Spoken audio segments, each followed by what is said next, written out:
সকলোকে মেডাম মেফিৰ শুভেচ্ছা জনালোঁ। সদায়নো কিমান ভাতকে খাম, সেইবুলি আজি বোলো দুপৰীয়া সাজলৈ পোলাও আৰু পনীৰকে ৰান্ধোঁ।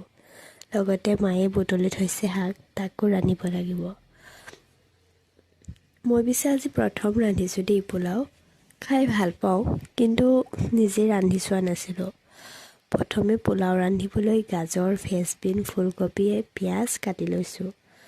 লগতে চাউল এপোৱাও তিয়াই ৰাখিছোঁ। লগতে কাজু কেইটামানো তিয়াই ৰাখিছোঁ।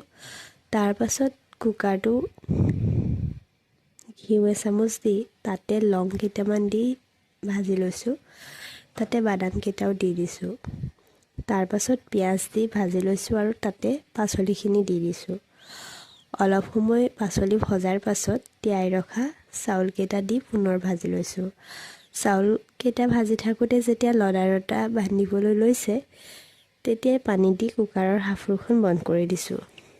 এটা চিটি আহিলত বন্ধ কৰি দিছোঁ কুকাৰটো। ইফালে পনীৰ ফ্ৰাই কৰি লৈছোঁ আৰু পিঁয়াজ, নহৰু, আদা পেষ্ট দি ভাজি আছোঁ। তাতে বিলাহী দুটাও দি ভাজি লৈছোঁ।